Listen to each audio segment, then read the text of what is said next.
now if you'd like.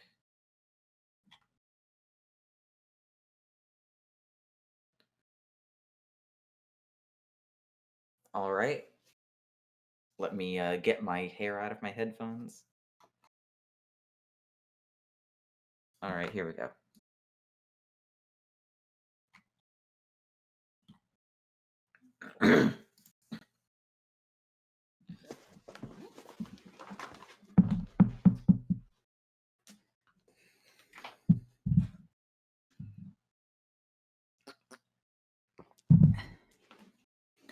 Okay. So we start from chapter 3, which is primarily about the Paris Commune. And this is essentially Lenin attempting to summarize Marx's.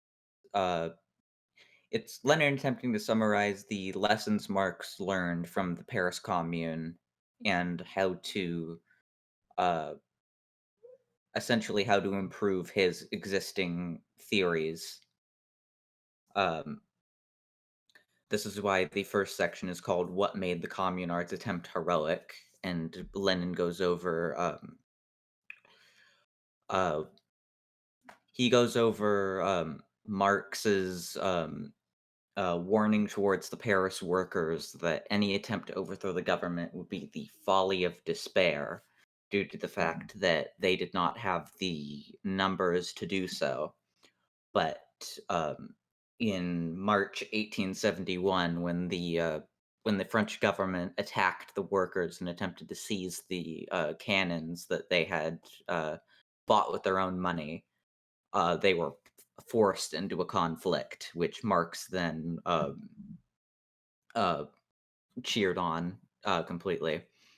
And he contrasts this to Lenin contrasts this to his opponent at the time, Plekhanov, who was he was known as the father of Russian Marxism because he was like the first, basically the first famous Marxist in all of Russia. Um, and Plekhanov was a Menshevik, so uh, when the 1905 revolution attempted to overthrow Tsarism, um, he supported it. But then, when the workers and peasants took up arms and attempted to advance the struggle farther than simply overthrowing the autocracy, um, he said they should not have taken up arms. So this is essentially Lenin connecting theory to practice.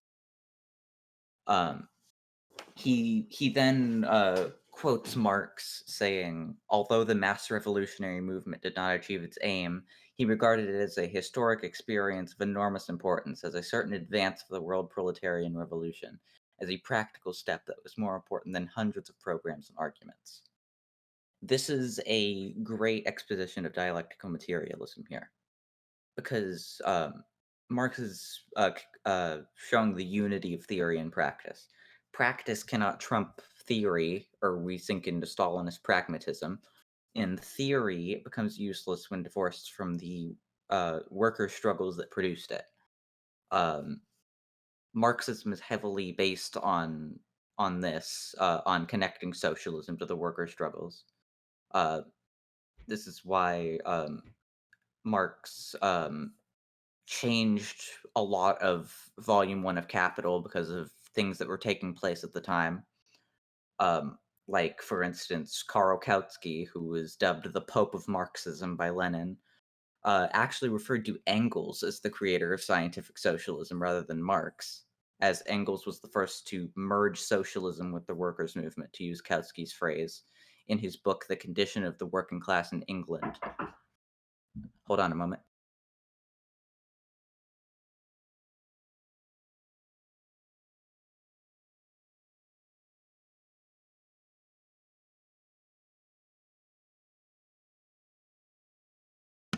Sorry, someone knocked on my door, but I'm alone in the house now, so I won't have any more interruptions.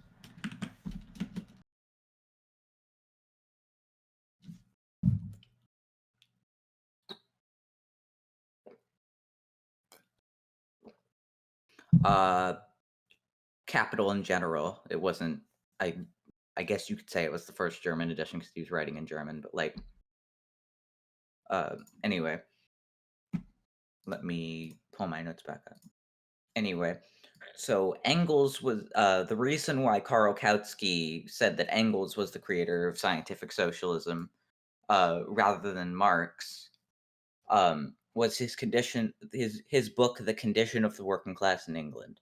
This was the first time Marx and Engels had uh, left the realm of utopian socialism and began to write about socialism in the context of the workers' movement. It was essentially a study of the English proletariat and their conditions and such like that. And besides this book, Marx revised an entire chapter of Capital Volume 1 after the Communards stormed heaven and the events involving the Paris Commune. I believe it was chapter 6, but don't quote me on that. Um, then we get to a quote that, then we get to another quote that Lenin emphasizes. The working class cannot simply lay hold of the ready state machinery and wield it for its own purposes. This is of fundamental importance, not only of Marxism, but also the failure of the Russian Revolution and how we can learn from Lenin's mistakes. We cannot lay hold of the existing republic, which is, as I said in the last lecture, a monarchy without a monarch, concentrates near total power in the office of president and the various individuals in the provinces and municipalities, substitute states for provinces for those of you that live in the United States. I'm referring to people like mayors, governors, presidents, etc., as well as the judicial system in the judges and Supreme Court. It's a very individualized system. So, our task of socialism is to shatter this into a million pieces, to not lay hold of the ready state machinery. Oh, okay, that was just Matthias adding someone. Okay. Hold on, sorry, I was interrupted because Matthias added everyone.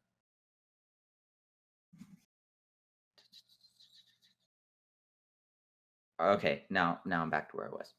So we cannot lay hold of this existing state with its power concentrated into individuals.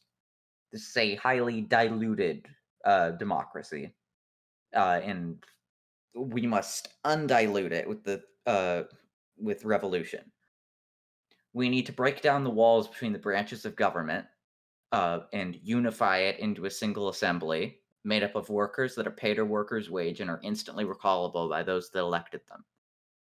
All cases where it is possible must take place in front of a jury, and all judges are elected from and instantly recallable by the armed workers, also being paid no more than a worker's average worker's wage.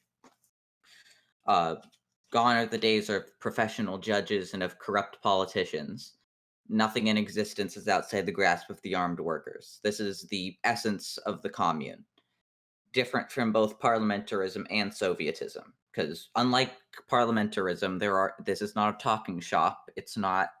Uh, it's not representatives passing laws and then them being implemented somewhere else. The It's simply a state made up of armed workers, and the armed workers both debate these laws and implement them.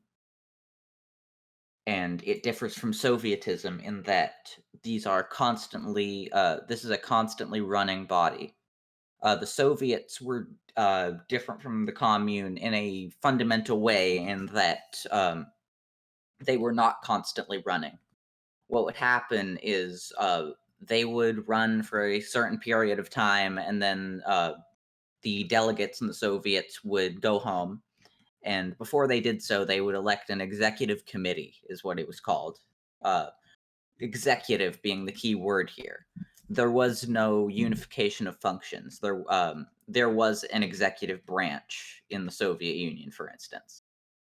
Um, and the Soviets also did not have the ability to take over governmental functions in the case that the commune did, because the commune was a legitimate government and could replace the government. But the problem with Soviets is they did not do so. They were actually kept alive by the Mensheviks and the social revolutionaries, and they had a vast network of contacts and this and that thing. So they could they could keep the Soviets alive nationally, basically. And the problem with proposing Soviets on an international scale, like Lenin did, was that no no party that was opposed to revolution, like the Mensheviks and social revolutionaries, has ever made the mistake of uh, using their funds and contacts to the national structure of workers' councils. If the Mensheviks and social revolutionaries had not done so, then the Soviets would have died. They would not have been able to replace the government. The commune, however, constantly runs. It does not elect an executive committee. It's either running or it doesn't. So these could legitimately replace the state because they were, like a parliament, basically. They were not like, oh, we run for this day and then we elect in a committee. No, were either running or they weren't. So this is how it differs from parliament and from Soviets. The Soviets were kept alive by parties, and the parliaments were basically made up of lawyers who did not actually have to implement the laws that they were passing. And now, uh, these are the only conditions where class society can actually be ended, where the roots can be ripped up. There can be no socialist bureaucracy or socialist bodies of armed workers. It's this any place where these things exist is dilution of democracy, just as the old state diluted it. This is why the Soviet state became what it did. The armed people were not trained to the extent that professional soldiers were, and the German armies, which was World War One was going on when the Bolsheviks took power. These workers were basically completely ineffective against the German armies, and then eventually the White armies when the Russian Civil War began. And this caused Lenin to reintroduce the bureaucratic military machine, as Lenin refers to the old state as. And when he introduced this, he militarized the Bolshevik Party. This means he introduced military dictatorship. No one was allowed to dissent in any significant way. There was still more democracy than the Stalinist period. There was, I believe, a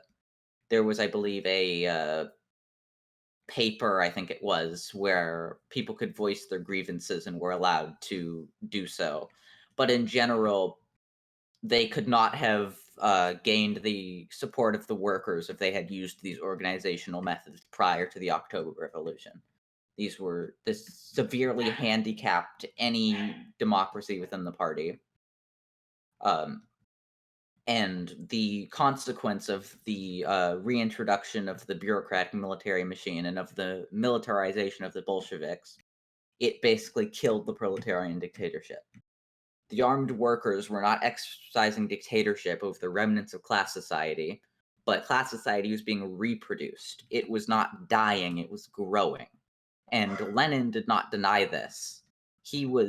By the time he realized this, he was on his second or third stroke at this point. And all of his letters at the end of his life are basically he uses the phrase the czarist state with red paint to refer to the Soviet state. So you can see by 1923 how utterly how little to no change took place in the state after Lenin created the Red Army and sucked up to the specialists. It was called the Spetsy. We'd call them bureaucrats. So he essentially reintroduced the diluted state that Marx was warning against in the Civil War in France, and that Lenin is talking about here. And so then we go to chapter 4, which is how this is different from anarchism. Because, as you know, anarchism talks about communes. It talks about abolishing the police, etc. So how are Marxists different from anarchists? The key difference is that the anarchists don't want a commune.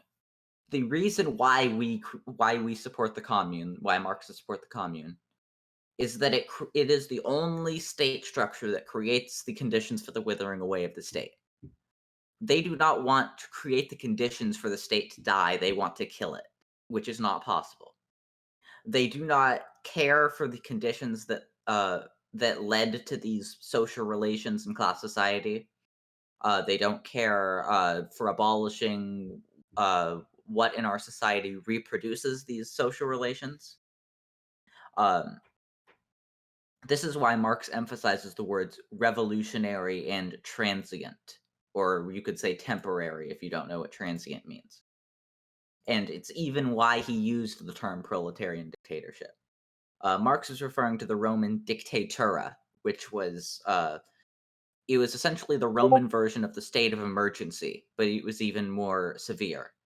One individual would take almost absolute power, and it was only in case of uh, threats that were severely threatening to the Roman state. So Marx was using this term purely because we do not fetishize the state. What we want is to create. What we want is a commune that can create the different. Sorry, what we want is a commune that can create the conditions for the withering away of the state. But we cannot abolish this state. The one class, rather than one man in the Roman Republic, has to take absolute power, and it has to utterly obliterate anything that can threaten it, and then this state can wither away. It's not permanent, but we also cannot deal away with this dictatorship before the reason this dictatorship was instituted, because, like I said, the dictatura existed to deal with threats. It cannot be abolished before these threats are actually neutralized.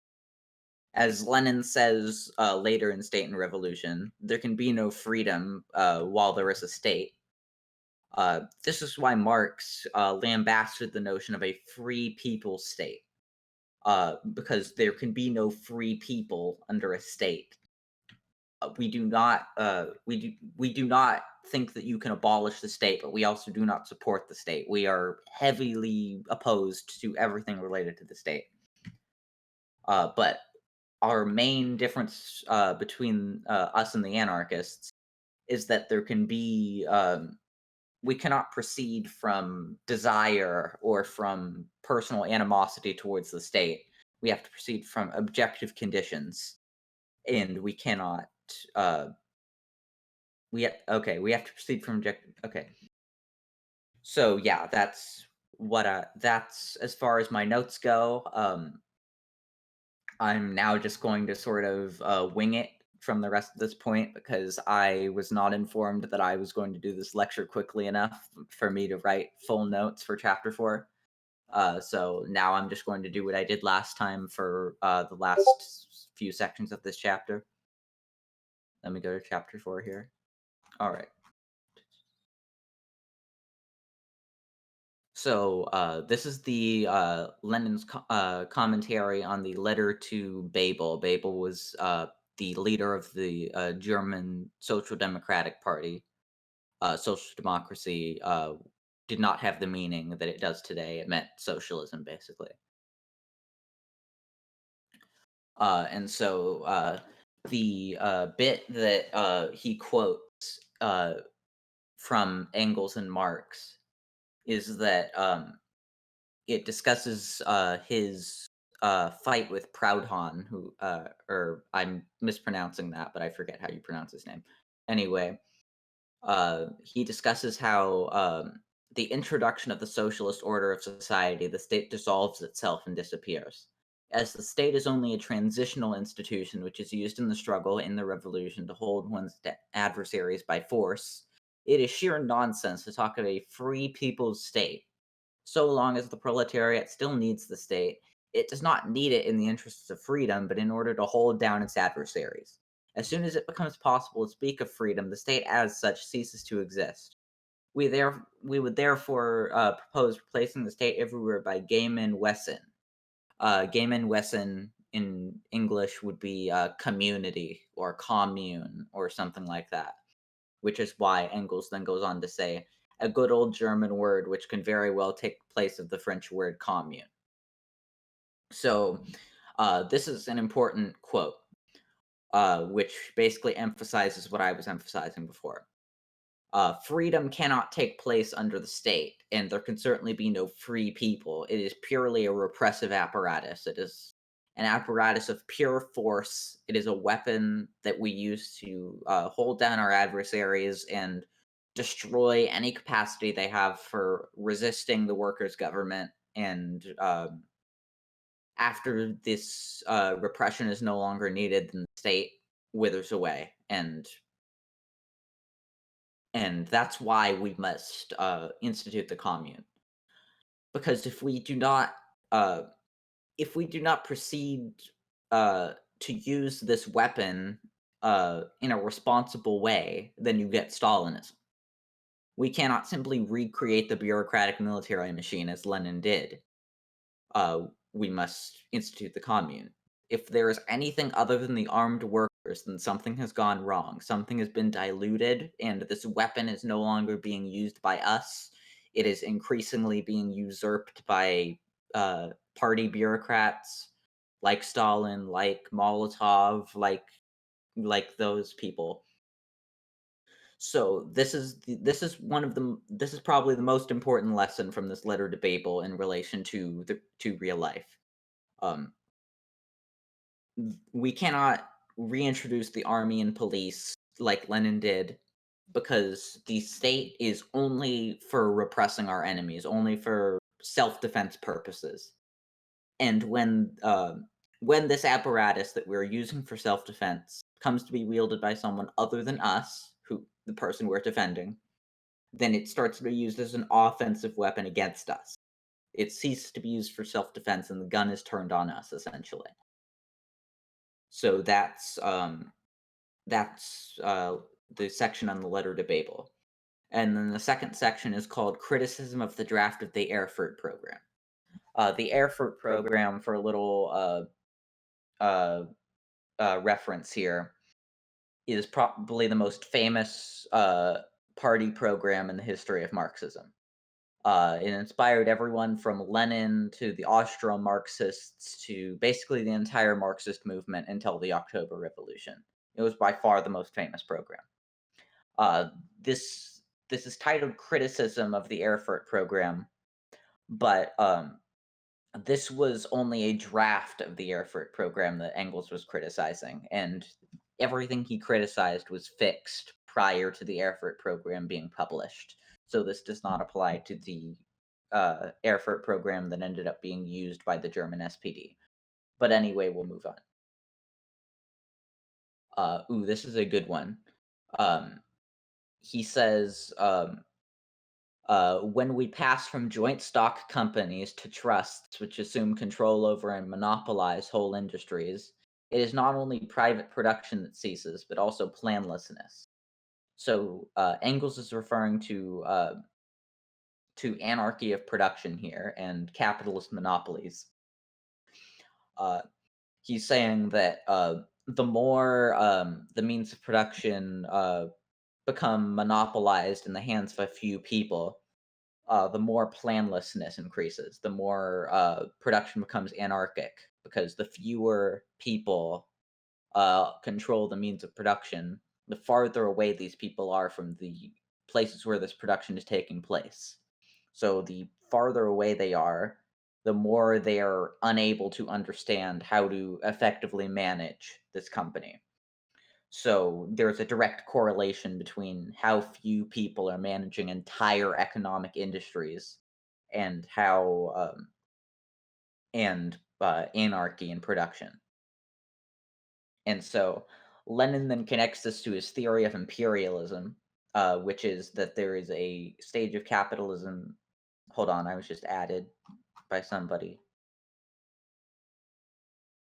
Uh, I believe the usual definition that is used for defining anarchism is opposition to opposition to hierarchy. I believe. I know there's more than that, but that's like the basis of it is that they oppose hierarchy. Does that answer your question sufficiently?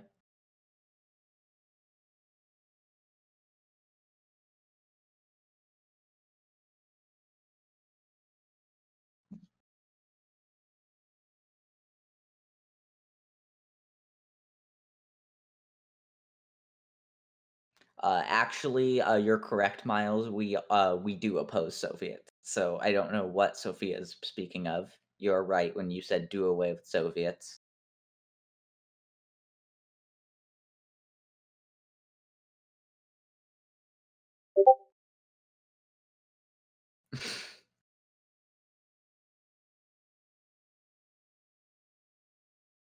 uh,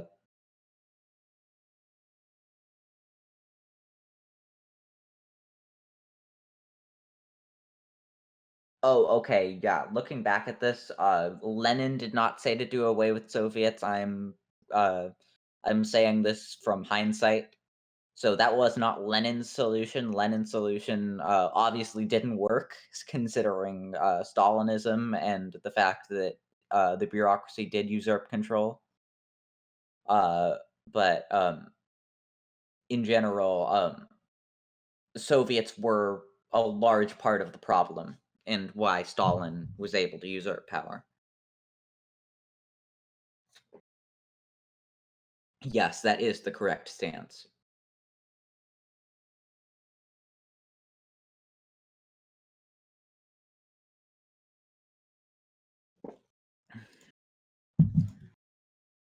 Okay, are you guys done? Can I continue? Oh, um, a Soviet, I'd guess, would be a territorial body made up of wage workers with instantly recallable delegates. The problem with this, among what I just described, is that there's obviously more workers than just employed workers that are in these councils. Like there's old people, for instance, are proles, even if they're not employed. Um, there's unemployed workers, for instance, that would not be in these councils. There's pensioners, there's another group that I'm forgetting, but basically there's a, like, large chunk of workers that, literally can't elect people in these councils due to the fact that they are purely for employed wage workers. Oh, stay-at-home parents, yeah. Stay-at-home parents would also be proletarians even if they're not employed at a workplace specifically, and they would not be electing, uh, delegates to the councils, which is why we support universal suffrage and not disenfranchising a large chunk of the population because for our workers' councils. Yes, Sophia is correct. If you're reliant on the wage fund, then you're a proletarian. Pensioners are reliant on the wage fund, so are stay-at-home parents and unemployed workers, etc.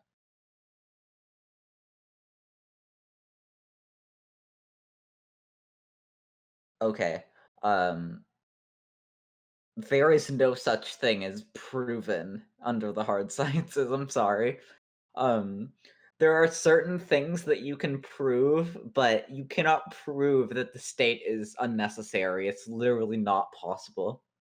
It's pure ideology at that point, which I'm not opposed to. Feel free to push your own ideology, Karos, but that's not a science, that's an ideology. Uh I'm reading what you wrote.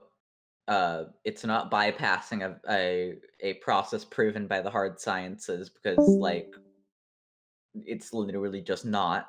It's up to you to prove your claims, not All me. right, so since we're going to go ahead and do the speaking thing here, I'm going to go ahead and talk until I get muted. It is not So, okay, we can go ahead and say that it is something that is not necessarily proven, but it is still a hard science which has it backed up. At the end of the day, spontaneous order, also named self-organization in the hard science, is the spontaneous emergence of order out of seeming chaos. It is a process in social networks, including economics, through the term self-organization, is Hold more on, often hold on, hold on. used.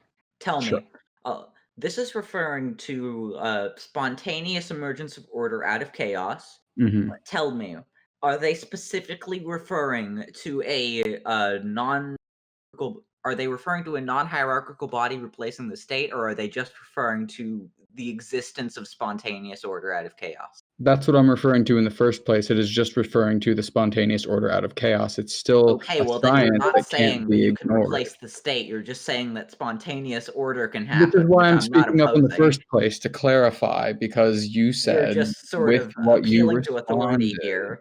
It would be like saying, "Oh, scientists said this, so I'm just going to like broaden this way broader than the scientists ever did it, and we're just going to say that this is like proven by science now."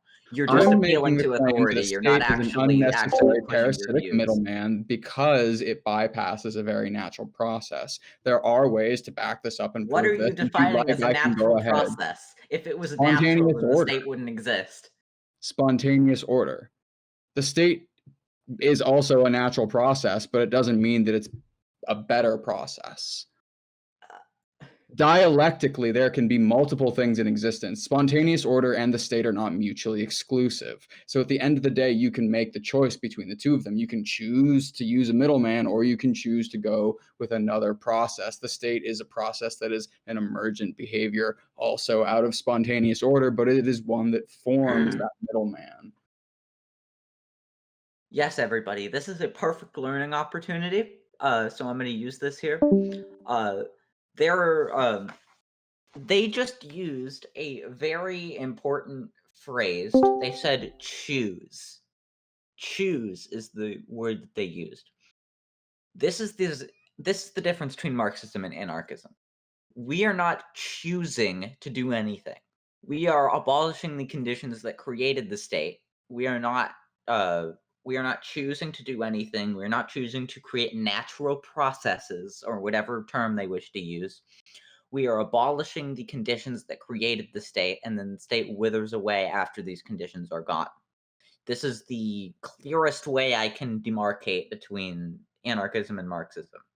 We are not choosing to do anything. We are essentially ripping the state out by its roots and letting it die. We are not abolishing it. There can be no abolition.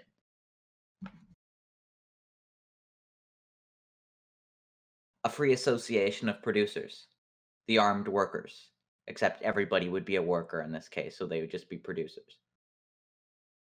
Okay, you can call it bullshit. I don't know what to tell you. If you're just gonna be mad at stuff I say, then you can leave. I'm doing this as I'm taking time out of my day to do this. So if you don't like what I'm saying, you can just like leave.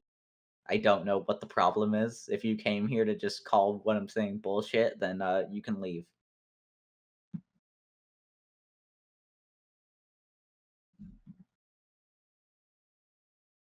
Okay. Hold on a moment, ladies and gentlemen and gentle lambs.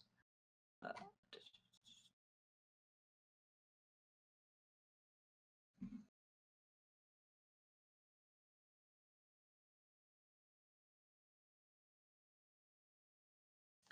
okay. I've removed their access to this channel. So, unless oh, they're just gonna leave and join back repeatedly. Okay, Bruh, let just me stop stop. them. Just let them join. It's fine. Just let them join. Just stop. No, this is my lecture. I'm not putting up with this shit. I'm not gonna let them It's join back fine. either. It's fine. Just ignore them. Let It's them literally join. gonna take 5 seconds to stop them from joining this chat. Relax. Oh, oh my god. This is what I get for allowing people to ask questions. Did they leave? I thought you banned them. Did you not? No, I didn't do anything to them. I was trying to ban them from this voice channel, and then I couldn't find them in the list. So yeah, they left. Jesus.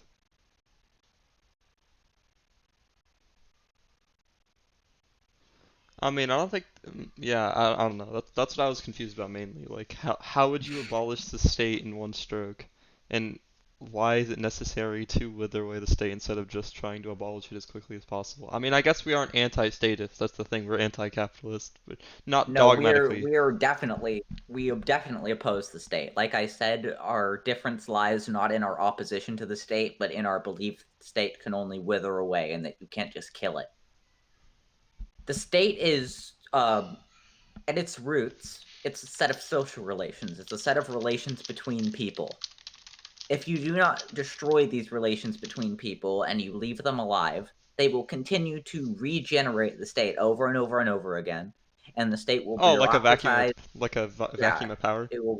All right. State will Thank bureaucratize, you. and then you get Stalinism. It ceases to be a dictatorship of the armed workers, and it becomes a dictatorship over the workers who have now been disarmed. We oppose the state just as much as the anarchists do.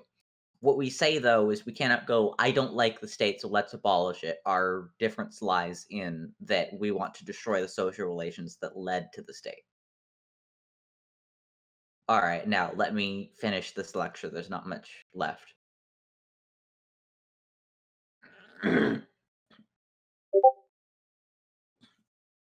Okay. Let me formulate my thoughts here because I lost everything I was thinking when that shit happened. So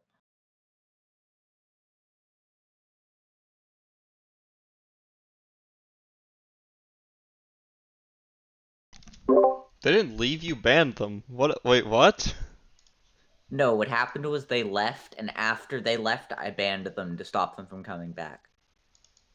I didn't ban them until after you pointed out they left. Okay.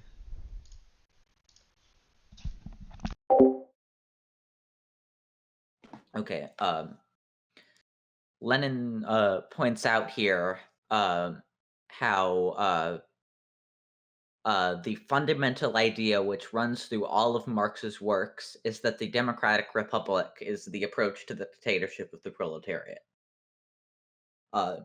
This is a problem that a lot of Stalinists try to bring up, which is that the Soviet Republic is somehow different from the Democratic Republic.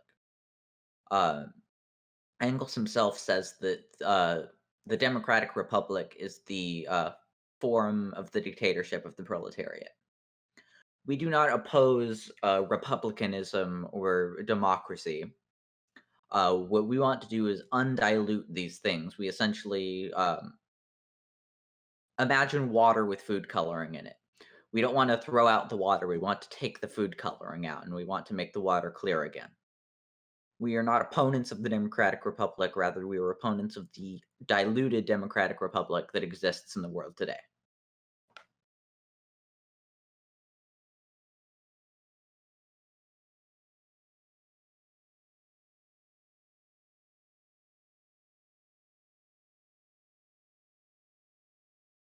Yes. Sophia is correct when she refers to diluted republicanism as liberal constitutionalism.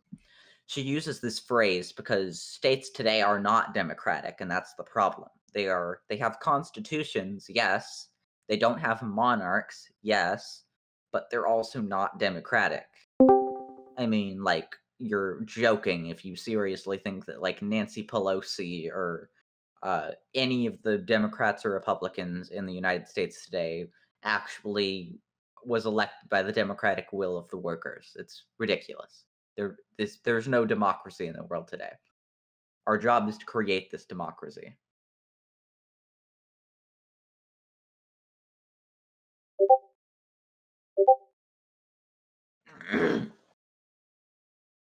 Oh, and this is a really good point.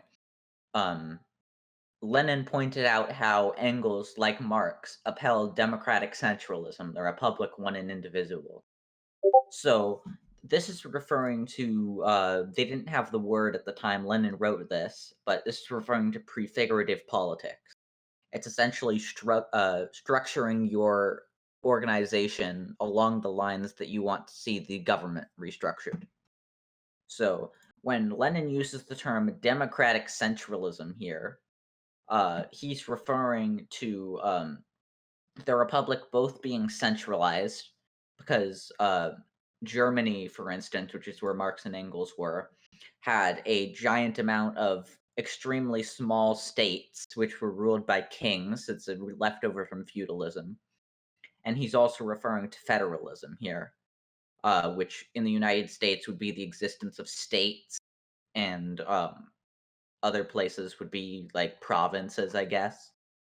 So he's essentially saying that Engels and Marx and Engels upheld democratic centralism in the republic.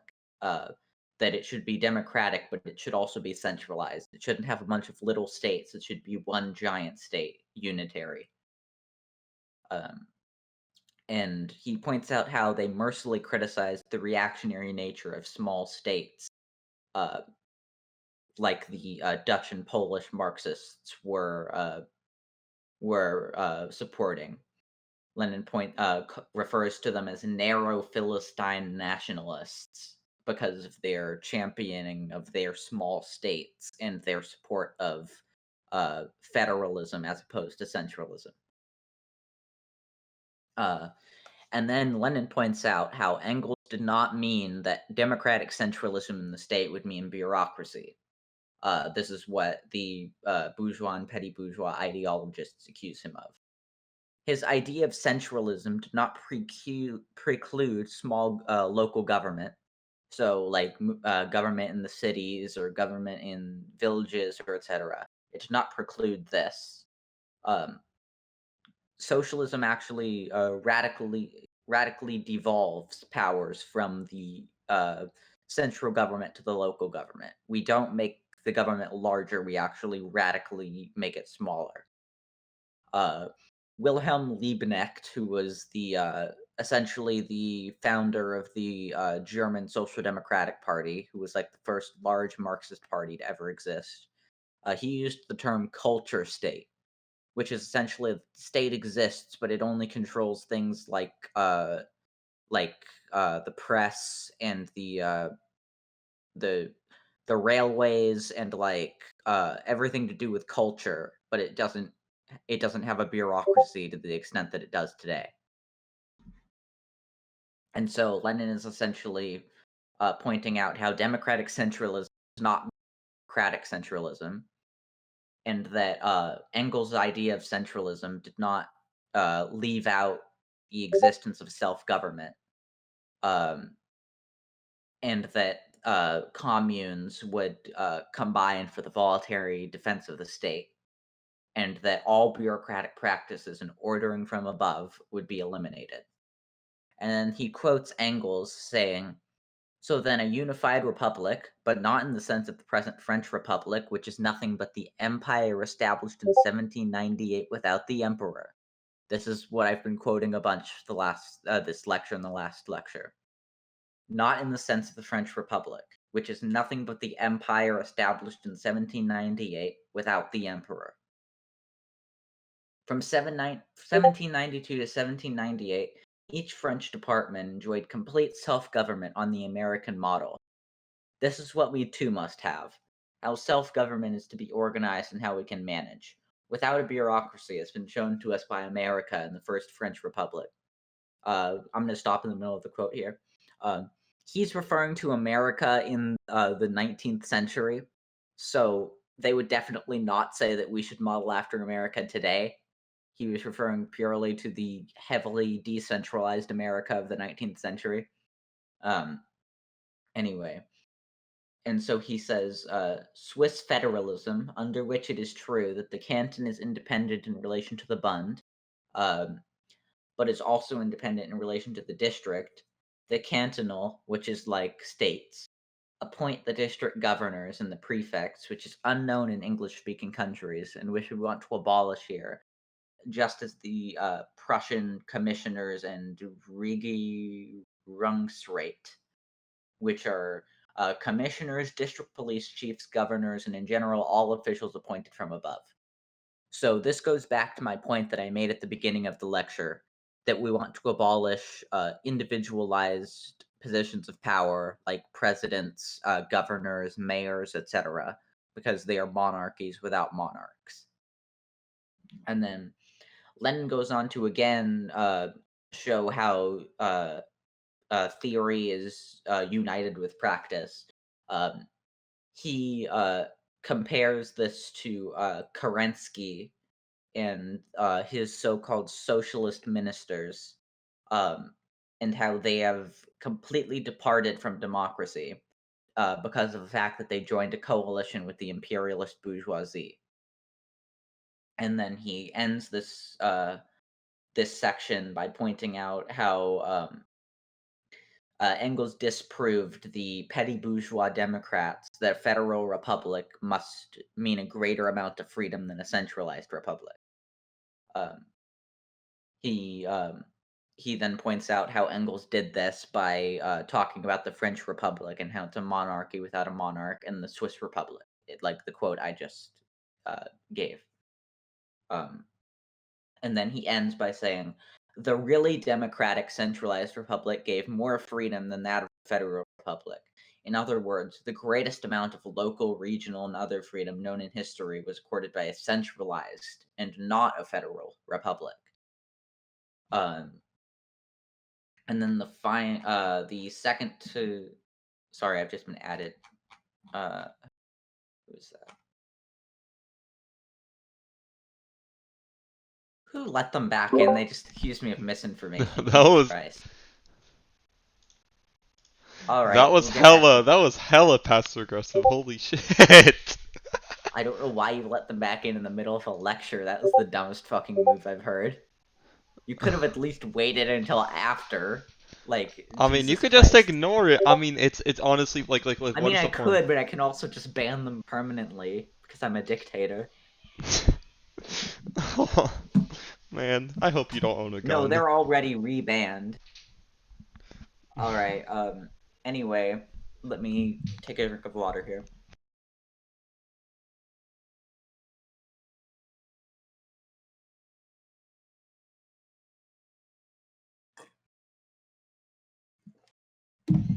All right. Lenin begins this chapter by quoting Engels, who says, "The workers emerged with arms from every revolution. Therefore, the disarming of the workers was the first commandment of the bourgeois who are at the helm of the state. After every revolution won by the workers, a new struggle ended with the defeat of the workers." This loops back to my to what I said about Lenin recreating the military bureaucratic machine.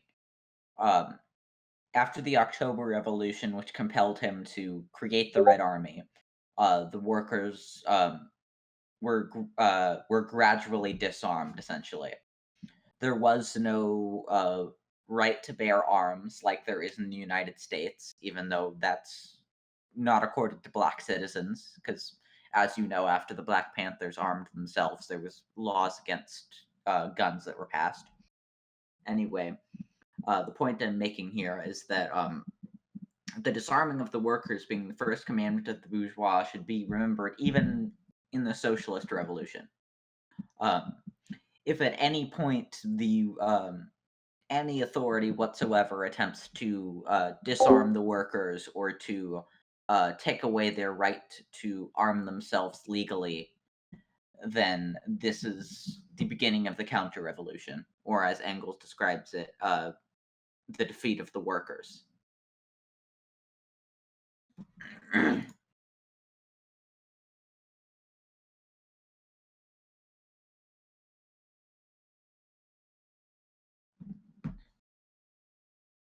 All right, hold on.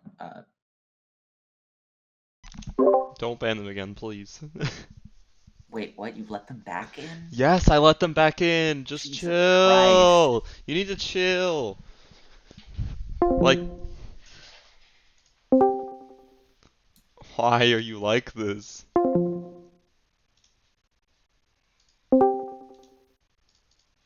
Why are you like this? Just chill. Yeah. The things they're saying is pretty dumb, but like, what do you accomplish by just instantly banning them? Makes me Nothing. feel better. Nothing. Exactly nothing. I mean, personal pleasure isn't nothing.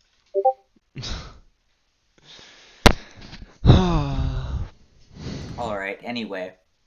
Lenin points out how this Engels quote is a summary of the of bourgeois revolutions.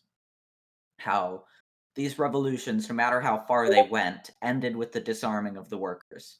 And then he again, for the third or fourth time in these two chapters, unites theory with practice, as Marxism does, and compares this to the Mensheviks and their leader Tsereteli. He describes how in a speech of June 11th, Tsereteli blurted out that the bourgeoisie were determined to disarm the Petrograd workers, presenting, of course, this decision as of his own and as a necessity for the state in general.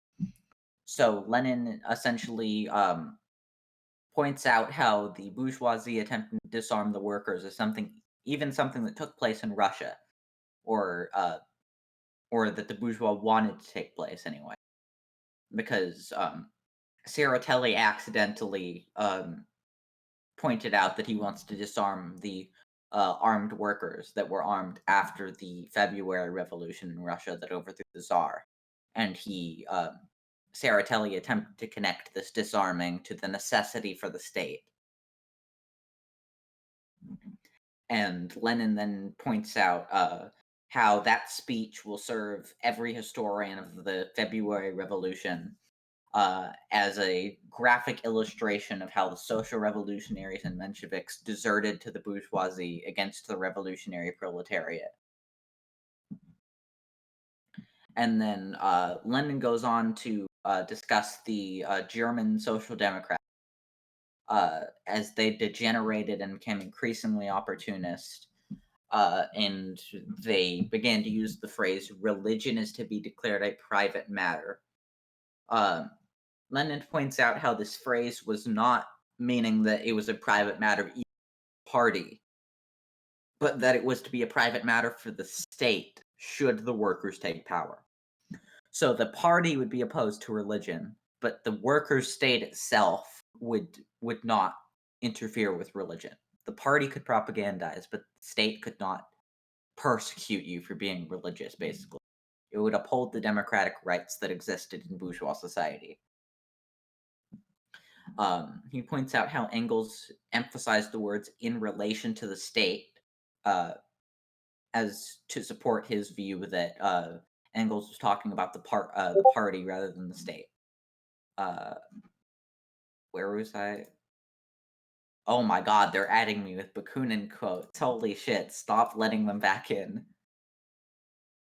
They just Please don't added say me that. with a Please. gigantic message quoting I Bakunin. don't care. Listen. Okay, then stop letting them in if you don't care. The lecture. I don't care if you're upset about it. It's They just keep ignore them. interrupting me and adding me, See, and I did can't you grow up with any siblings? Did you grow up with any continue the siblings? question. You wait until the fucking lecture is over before Or yelling at just each block other. them till the lecture is over. That's the easiest solution. Yeah, Yes, that's- literally, just don't let them in until I'm finished speaking because they keep interrupting me every single time you let them in. You're sighing like you didn't purposefully let them in. You wouldn't have all this work for yourself if you just let them stay banned, but anyway. It's fine. I mean, it's not a big deal. Just ignore what their message is. I mean, like. Alright. Back to what I was saying. He points out how Engels attached prime importance to the basis of the state being the army, political parties, and bureaucracy, which is what Napoleon had created in 1798. So take note of this, because this is what Engels generally points to as being state. Centralized government, army, political parties, bureaucracy. And then he goes on to say how Engels emphasized once again that not only under a monarchy, but also under a democratic republic, the state remains a state. he says that Engels approached an interesting boundary line at which consistent democracy on the one hand is transformed into socialism, and on the other demands socialism. For in order to abolish the state, it is necessary to convert the functions of civil service into simple options of control and accounting. This is a core component of Lenin's theory of the state here. That in order to abolish the state, or no, bad wording, sorry, that in order for the state to wither away, you have to convert the functions of the bureaucracy into control and accounting.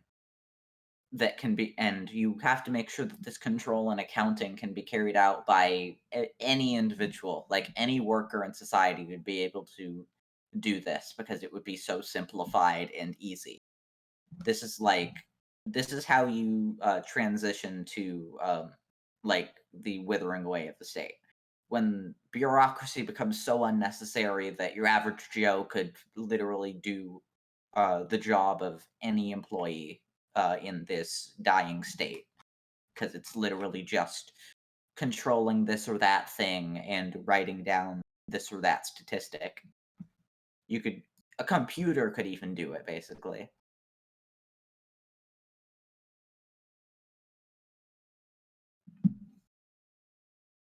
All right. And then, sorry, I've been talking for a little while. We get to the final section,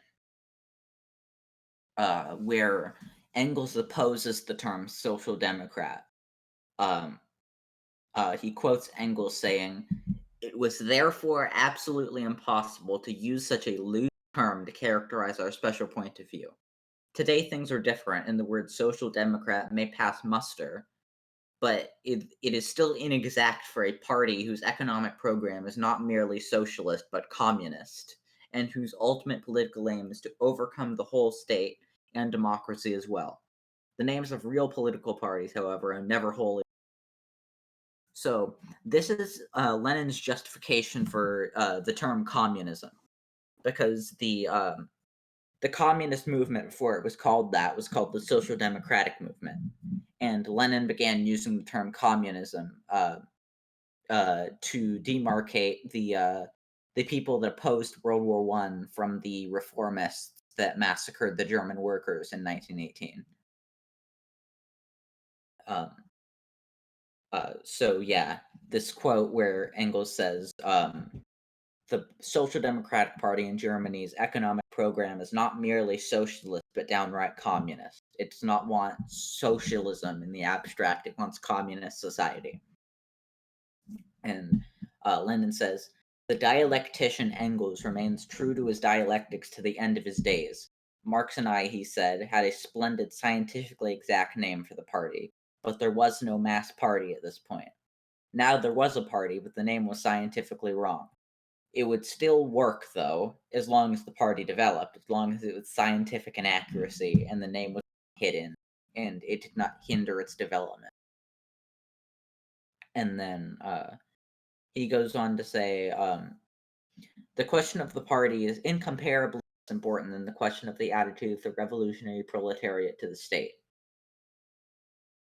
The mistake is consequently made against which Engels warned, and which we have in passing indicated above, that the abolition of the state means the abolition of democracy, that the withering away of the state means the withering away of democracy." So yes, when the state withers away, democracy too withers away. It becomes a free association of producers. It's not democratic.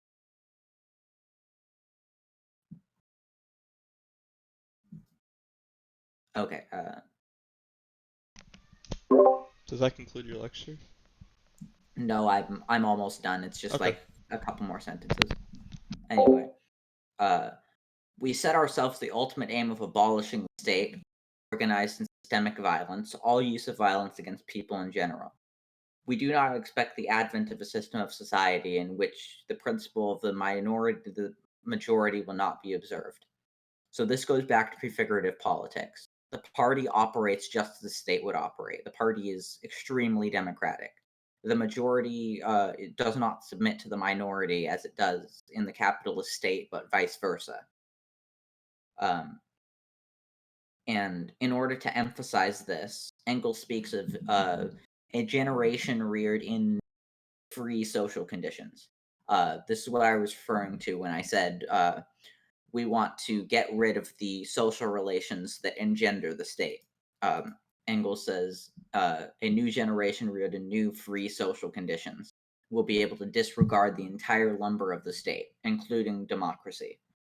So he's essentially saying how a new generation of people living in under a socialist government would eventually be able to throw away the relations between people that created the state, and there would no longer be a need for it, and it would wither away. And that's the end. That's the end of the lecture. You can unmute now if you'd like.